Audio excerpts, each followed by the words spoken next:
The simple plan for today is to take on the final boss, Amalgalich. But before we even consider getting into that boss fight, I need to do some quick preparations first.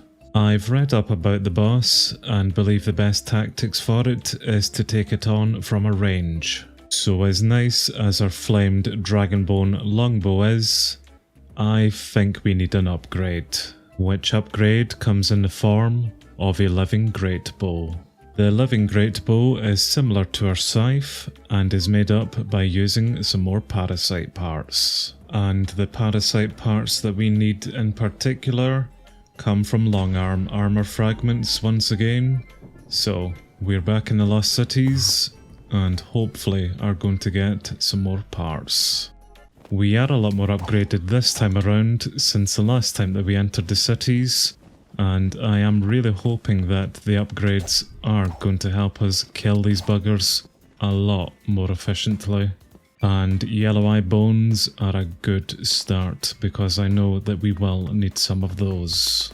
But yes, so far I am pretty satisfied with our new upgrades. We have an adapted long arms here, which that was nice and quick. No parts unfortunately. Hopefully we will find some more around here so that I don't need to search too much. Yes, I already see a second one here, so let's take this out just as quick. Again, no parts. But to cut a long story short, I think we now have all of the parts that we require.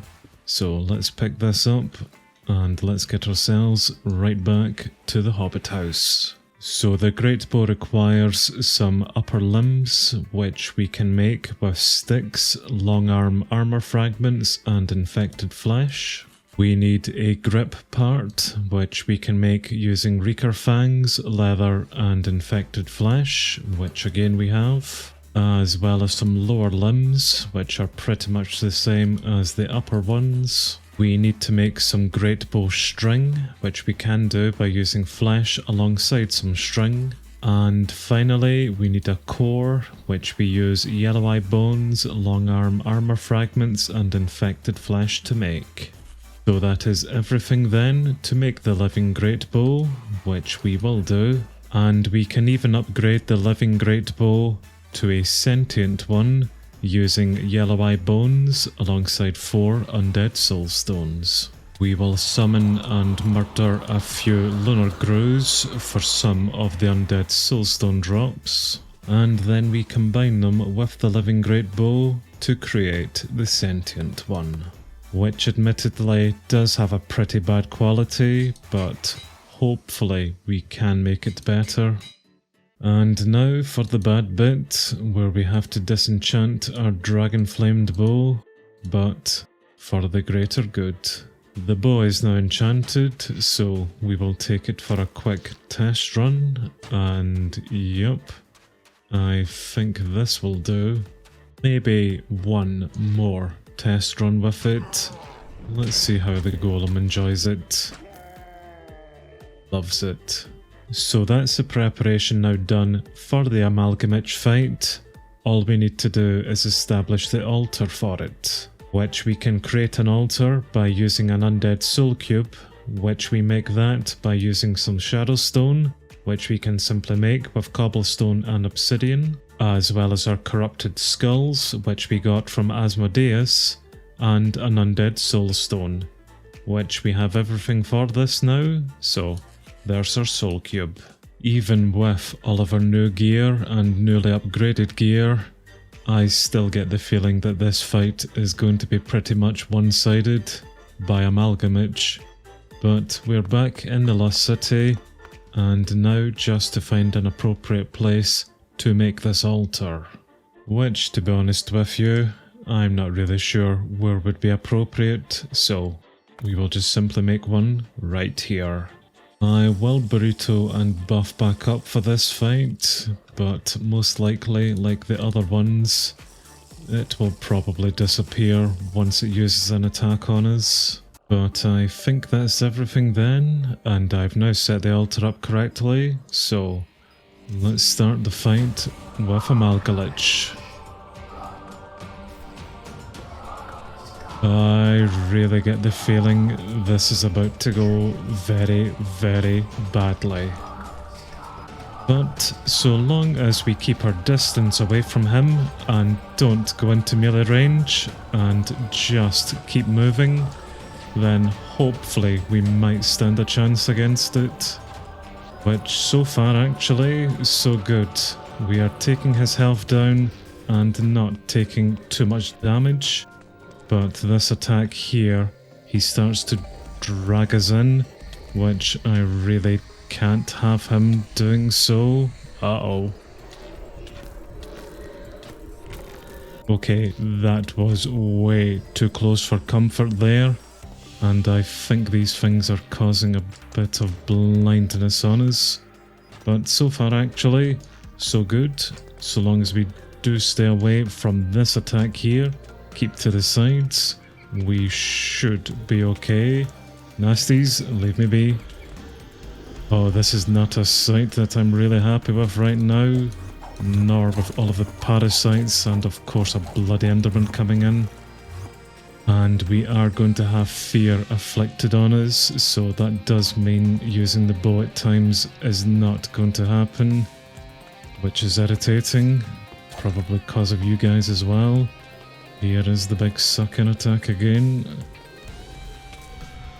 I think he is healing from the reapers that he inhales whenever he does this as well, which does not help. I really need this fear effect to get off of me. Apart from this attack there, which it was really stupid of me to fly into that, I was about to say this fight isn't too difficult so far. So there's a note for me. Do not fly whenever he does that attack. Well, rather fortunately and unfortunately, I did not need to make another one. The fight remains whether I pass it or not. It must be using that inhale attack at the moment because that big guy there is being absorbed. Alright then, well, let's repot back up and see if we can go back in and do a better job this time around. Although before we do, what are you, son? An ancient overlord. That's nice. That's really nice. And we got in just in time for him to do his inhale attack, and I am being killed by something at the moment which I can't see. It would be nice for all of that to stop, thank you very much. Right, let the battle continue. Yellow Eye, I really do not need any more bones at the moment, but I appreciate it immensely. I have bigger fish to fry. Well, so far so good actually. I really should be attacking the Reapers so that he stops inhaling them and healing, as well as the other nasty buggers around. Way too close. But this technique here, just being at the side, hitting him from afar, is definitely the best option. And we are now in phase 2 of the fight, so I'm not sure what more to expect. Apart from maybe some more mobs and things stopping me from moving. I can see some geists and I can see some bats have spawned in, which I probably should take out as well here, whilst continuing attacking him. So basically, just a lot more to run around and dodge. We do not fly, we have learned our lesson from that. Annoyingly, the geists are leaving these fire trails behind, which are doing a little bit of damage to me once I stand in them. But so long as I can get a bit of clear space, I can just continue doing this.